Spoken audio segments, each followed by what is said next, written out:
তিমখানার উদ্যোগে আয়োজিত বার্ষিক ইসলামী মহাসম্মেলনের আজকের সম্মানিত দিন প্রিয় ইসলাম প্রিয় ভাইরা, আল্লাহ পাক রব্বুল আলামিনের দরবারে শুকরিয়া যে রব্বে কারীম এই প্রতিকূল আবহাওয়ার ভিতরেও আমাদের সকলকে আসার বসার তৌফিক এনায়েত করেছেন। কালিমাতুশ শুকর আদায় করি, জবান খুলে সকলে বলি আলহামদুলিল্লাহ। আরেকটু জোরে সরে বলেন আলহামদুলিল্লাহ। যারা দাঁড়িয়ে আছেন দুই পাশে, বসার জায়গা থাকলে বসে যান, জায়গা থাকলে এই পাশে দুই পাশে বসে যান, সুন্দর লাগবে, পরিবেশ দেখতে ভালো লাগবে। এই যে এই পাশে যারা দাঁড়িয়ে আছেন সবাই একটু বসেন।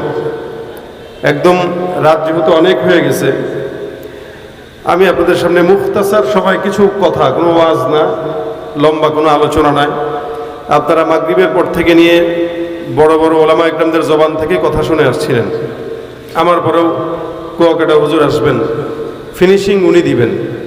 আমি যেহেতু চলে আসছি, আপনাদের সামনে মুখতাসার দুই চারটা মুজাকারা করে তারপরে যাব, যেহেতু মাদ্রাসা, এই কারণে আমি কোরআন কেন্দ্রিক একটি আয়াতে কারিমা তেলাওয়াত করেছি। এটার অনুকূলে কিছু কথা বলবো। আল্লাহ পাক আমাদের সবরের সাথে এই জায়গায় বসার তৌফিক দান করে বলেন আমিন। আর বৃষ্টি বাদল, ঝড় তুফান, রোদ, এই পরিবেশে প্রতিটা ঘরে ঘরে মানুষ অসুস্থ। আমার নিজের হালতও দুর্বল, এজন্য কথা বলার মতো জোর শক্তি যতটুকু দরকার এটা আমার ভিতরে নাই, আমি অপারগ। এজন্য স্বল্প পরিসরে ঠান্ডা মাথায় নরমভাবে কিছু কথা বলবো।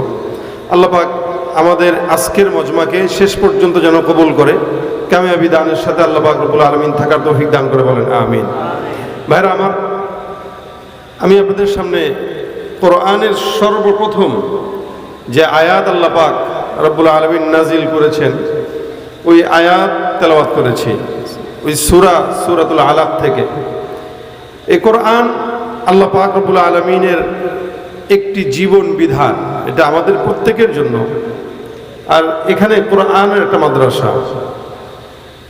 আজকে বাস্তব কথা এটা, আমরা বাংলাদেশের মিডিয়াগুলোর দিকে যদি একটু নজর দেই আপনারা দেখবেন, মনে হচ্ছে ইদানিং কিছু সময় ধরে এদেশের কওমি মাদ্রাসাকে প্রশ্নবিদ্ধ করার জন্য একদল বেঈমানরা উঠে পড়ে লেগেছে। অন্যান্য শিক্ষা ব্যবস্থাপনায় হাজার আকাম কুকাম হইলেও ওদের গায়ে জ্বলে না, কিন্তু হাজার হাজার প্রতিষ্ঠান, লাখো লাখো প্রতিষ্ঠানের ভিতর থেকে দু চারটা বিচ্ছিন্ন ঘটনাকে কেন্দ্র করে তারা তাদের বাপদাদা 14 গোষ্ঠী উদ্ধার করে নামে। যেন আল্লাহ তারা এই দায়িত্ব দিয়েই দুনিয়াতে পাঠাইছে যে ওর জন্মই হয়েছে ইসলাম আর মুসলমান আর কোরআন সুন্নাহর বিরোধিতা চারণ করা।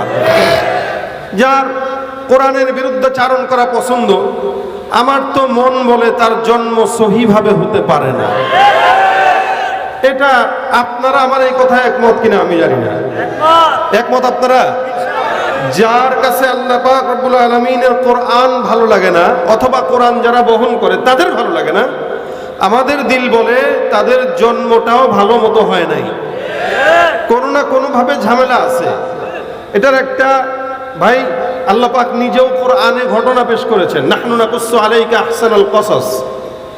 আল্লাহ পাক কোরআনে বিভিন্ন নবীদের ঘটনা, বহু আগের জামানার মানুষদের ঘটনা বর্ণনা করেছেন, যাতে করে শিখতে পারি।